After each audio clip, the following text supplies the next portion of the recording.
Good morning and happy Friday, and I'll be honest, I'm glad it's now Friday. I don't know, this week just felt really long, and not necessarily in a good way.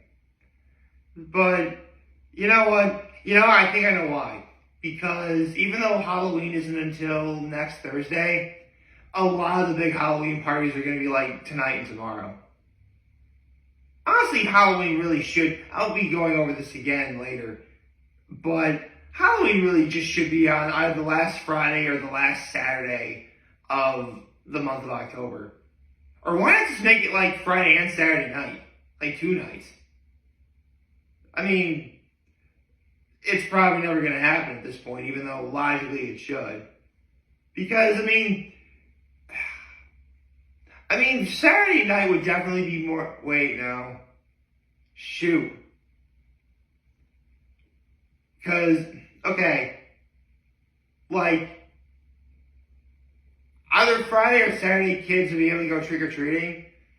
But Saturdays, adults might still have to work. So I guess that's probably a little hard to figure out. I don't know. But again, I think Halloween is really gonna let's be honest, October is one giant witching hour. So things are really gonna start to come alive after this afternoon. And then we go on to first this weekend, and then Halloween's gonna be a week from yesterday. So yeah. Today's the last Friday in the month of October. Crazy, right? Yeah, so I would say my low is, well, let's get this out of the way. I wound up getting yesterday's game wrong. I actually picked the Vikings to win because they clearly were the better team, and they lost 20-30. So that now makes this week 0-1. Can you see? Yeah. I'm now 0-1 for the week. Which, that definitely is not good. My high was watching yesterday's episode of Hot Ones. It was actually really good. And quite interesting. Actually, hold on, let me double save my NFL picks real fast. Okay. Save 1. And save number 2. Always double save, kids. That will save your life. Well, not. Yeah, I can see how it would save someone's life. Anyway, so my lowest, I got yesterday's game wrong. My high was yesterday's Hot Ones episode and spending time with family. And my act of kindness was, actually, another part of my high, I got to see my nephews yesterday, which is great. And my act of kindness was helping my mom watch my nephews, or make sure they stayed safe. It was a lot of fun. I'm really glad that, listen, I may not say it as often as I should, but yeah, I'm absolutely glad I became an uncle. Frankly, it would just be nice if my nephews had an auntie, but that's a topic for another day. For now, let's get into talking about Hot Ones. Okay, so again, Ali Wong was on Hot Ones yesterday, and right from the very beginning, Sean asked her about the kind of role that music cues play in setting the tone for stand-up specials. Because normally, if you watch a good stand-up special, it'll be the performer in their dressing room preparing for the show, or walking through the city exploring in the city that they're going to perform and stuff like that. And this is something that I had to look up and I had to watch again particularly for a Single Lady, which I just saw on Wednesday and talked about on Thursday. Watch that video. I saw it on Tuesday and talked about it on Wednesday. So it just goes right into the music. And really it's progression in terms of budget. Like, the more famous a comedian gets, the more their budget will actually allow for whatever they want for their show, and therefore you get like better results. Like, for like Allie's first stand-up special, she said you had like a budget of like $1,000, and she's wearing like an $8 dress.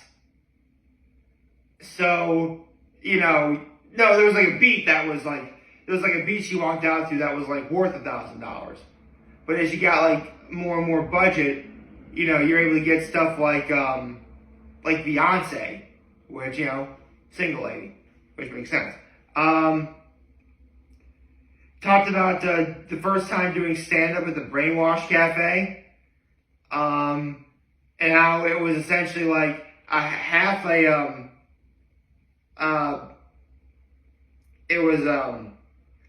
it was like, obviously it's a cafe, so it was half cafe, half laundromat, again, Brainwash, and she says 100% homeless people. And when Sean asked her, like, what's worse, performing at Marcia's Mott's Cafe or performing at Our Little Theater in the Tenderloin District? And she said that was the latter. Because then she proceeded to talk about things I don't know if I should repeat on camera. If you watched yesterday's episode, you'll know what they are.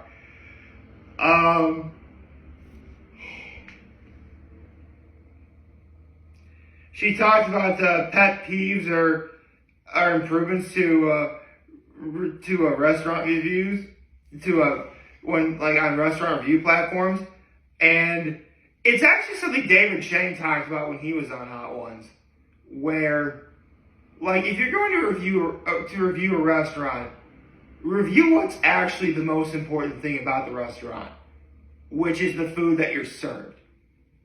I mean, listen, if you check out my Facebook or possibly Instagram, I think they get uploaded to Instagram. Point is, I've given out restaurant reviews before.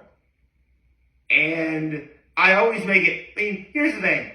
I'll take some time to talk about, how friendly and accommodating the staff is, or if it's a place like Lakeside or Hilltop or Bully Hill, like the view from where I'm sitting. Like, I'll talk about that stuff.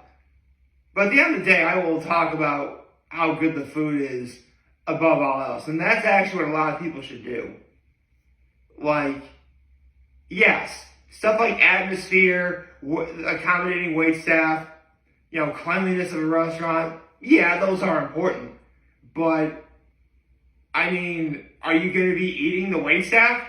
Are you going to be eating the cleanliness in the bathroom? Are you going to be eating the ambiance? No, you're going to be eating the food. Food is food, bro. Like, seriously.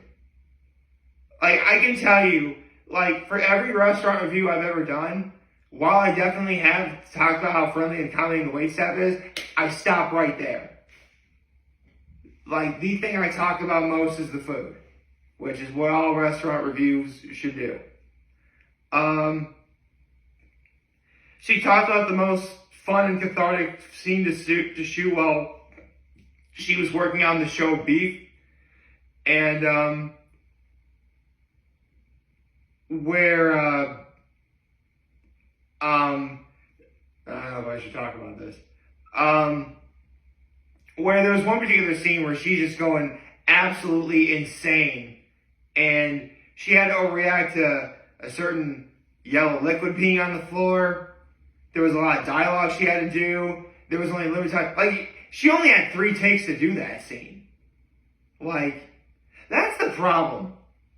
Like, I get that some show and movie budgets require X number of takes before you can't do it anymore. But that would be kind of overwhelming. I mean, it would give me incentive to know my lines and do everything correctly. But still,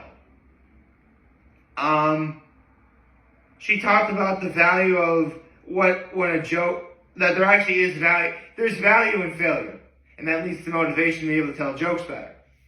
Remember, kids, failure might suck, but it will only make you stronger as time goes on. Believe me, I mean, I know that, and believe me, I have gotten stronger both mentally and physically due to failure. But it still sucks. Let's be real here. It definitely sucks. Okay, remember how I talked about an Ali Wong special, or in the days leading up to this video, how she's done 2 stand specials while she was pregnant? The dress she wore for Baby Cobra is actually in the Smithsonian, right alongside Muhammad Ali's robe and Prince's guitar. And she ranks that as a pretty high accomplishment, because she even told the story of how it was her 2 daughters, and her ex-husband. They all went to the Smithsonian to see that dress. And the daughter she was pregnant with, who is now like 8, I think, like, she's like, that's me on that stage with mommy. Like, that's actually really cool. So yeah, I guess in a way that's kind of a full circle moment. I wonder, I mean, it is possible for some, children of celebrities, actors, and comedians to follow in the roles of, their parents. Like, that's the sort of thing where, I could probably imagine Ali Wong's kids doing stand-up. I mean, they would probably have to do the Damon Wayans Jr. route and, like, go by different names so no one recognizes them. Because that's the thing, if, you're a child of a celebrity and, you get in trouble, everybody's gonna know. Because you're the son or daughter of that famous celebrity. Mark Cuban of Shark Tank actually talked about this when he was on a Shannon Sharp's podcast, Club Shay Shay. And, no matter, you should always be careful about what you do when you go out. But if you're the child of a celebrity, you really gotta be careful. Because you're not just the child of anyone, you are the child of that celebrity. Okay.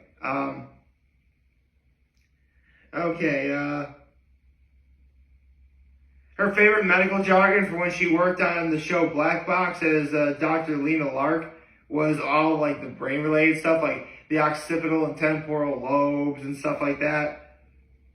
I'll be honest, there are some things I still remember and some things I don't as a health science major.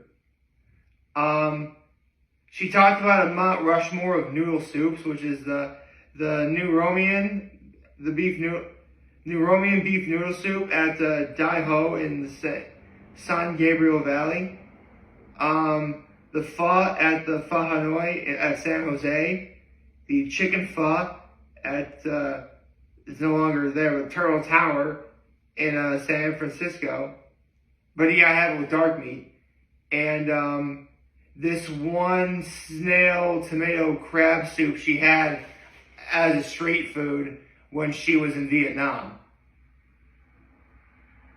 They all sound really good, but I'll be honest, that last one caught my attention more.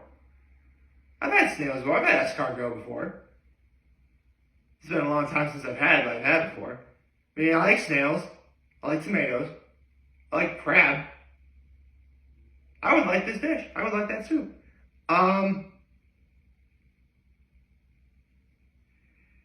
It's funny because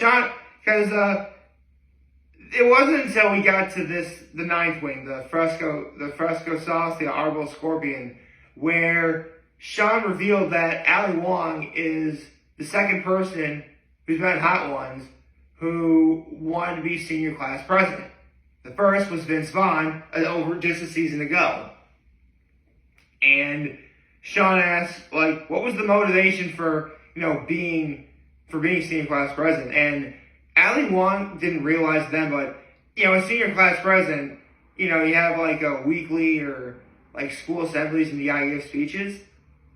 She just realized that was great practice for being on stage. That's actually really cool. Because listen, whether you become a student, a class president or not, you need to get on, at some point you're going to need to be on stage and public speak. And, I mean, here's the thing. When it comes to doing something serious or important, like a school project that I had to do a speech for, I personally was never nervous about public speaking. It was performing, because now you have that added layer of, oh man, I really gotta get this right, or I'm gonna look like an idiot in front of everybody else. That's why I think I never get stage fright speaking publicly in terms of doing a speech, partly because I'll be on a podium and I won't be required to do much. But to sing and or dance and or act, that requires a lot more physicality. And more often than not, you gotta do it right, or again, you look like an idiot in front of everybody else. And finally, this is actually another thing we learned about Ali Wong for the last dab, because if Ali Wong wasn't doing stand-up, she'd be a teacher. And she graduated from UCLA. And Sean asked her, if you were going to teach a class, name one film, novel, or painting, and painting that would be required on your syllabus. The syllabus is essentially the things you gotta go through, get through the class and such. For film, it'd be Saving Face, directed by Alice Wu. The novel would be Real Americans by Rachel Khong. And the painting would be something by a guy named Barry McGee, who works more with like graffiti art, but it's really fancy graffiti art. So, yeah, this is a great episode. And Ali Wong, for the most part, absolutely killed it. Like, the spice didn't really get to her that much. And it was funny, at the beginning of the episode, she said, I'm not going to be able to eat all these wings to the bone, and I pride myself on eating everything off of the bone. After this episode was essentially over, she went back and like cleaned off the bones of like all of her wings. Which, yeah, that's me. If you see me eat wings, I will eat. The only thing left is bone if I'm eating wing. Like all the gristle, the skin, the fat, the meat, all of that. Give me all that. Give me all that, and give me all the blue cheese. Except no substitutions. I hope y'all like this video. If you like, subscribe to the YouTube channel, on social media. As always, I'm very home with this video. For all of you guys watching, Joe for the info. You have a wonderful, wonderful, wonderful Friday. And remember, if you guys want to talk shit, was weird, let me know what you like. Take care and make good choices. 607 all day. I forgot I wasn't wearing the jersey. 607 all day, baby.